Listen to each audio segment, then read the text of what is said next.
Hello, my name's Jonathan Wright. I am a nuclear physicist who currently works in the UK nuclear industry.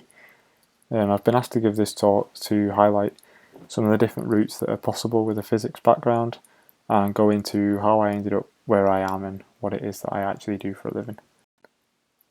So, a bit about me then.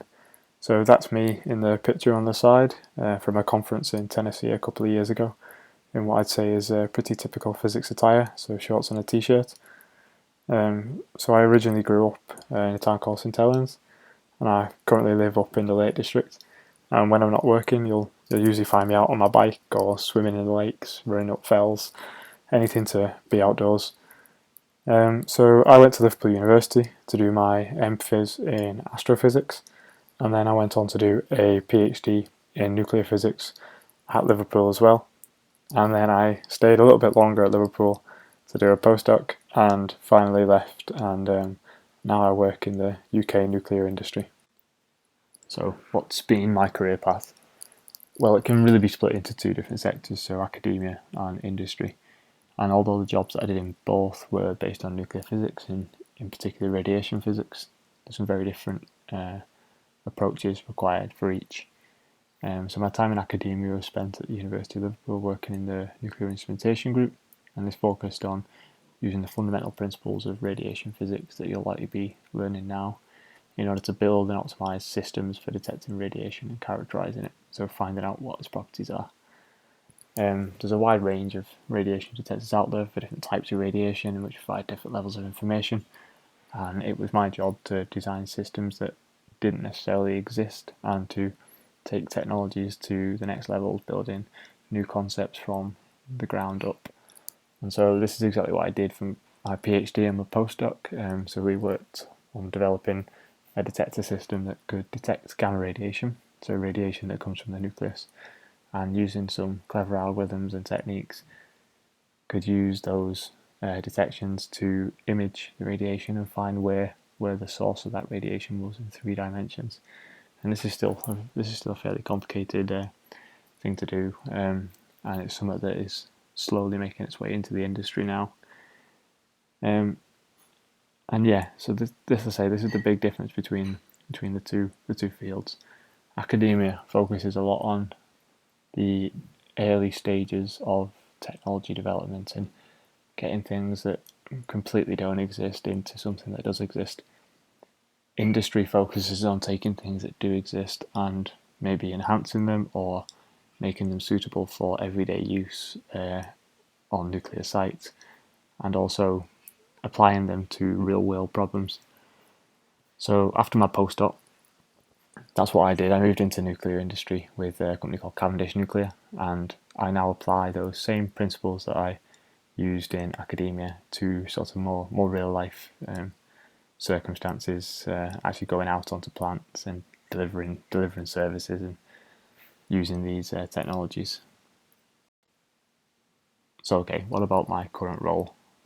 So my job is a radiometric physicist, and as I say, I work for a company called Cavendish. So Cavendish are a massive company. They're one of the main suppliers to the UK nuclear industry in terms of physics, engineering. They do all sorts.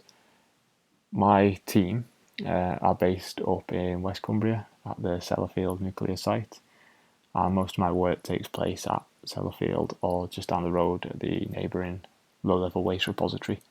I'll talk about these a bit more in a minute. You can see on the map there where Sellafield is based. It's really in the middle of nowhere. And so in terms of what I do day to day, my main roles could be characterised as developing new techniques and technologies for tackling the problems that are faced on site, delivering services, so radiometric services, so going out onto plants and doing surveys and other services. I also provide consultancy and guidance to the people that work on Sellafield on how best to tackle their challenges and how we can help. And then the main point, which is this big difference between the academic and the industry world, is this combining the radiometrics with engineering solutions to deliver practical solutions that can actually be used on a plant. So for those of you that may not have heard of Sellafield, Sellafield is one of the most significant nuclear sites in the world. and it's part of the NDA estate. It's government owned, and as it says here, it was built in 1942 as an explosives factory to help the war effort. However, it's most known for its nuclear legacy and was the location of the world's first full-scale nuclear power station, called a Hall.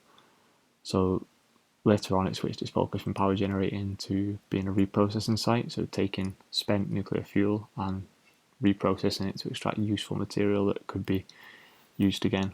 And all this has led to huge amounts of infrastructure, from cooling towers to storage ponds to transport links. And this has resulted in a massive amount of material that needs to be cleaned up, with the goal of one day being demolished. So ultimately this is referred to as the site's nuclear legacy, so what's been left behind, and cleaning that up is one of the biggest problems faced on the site.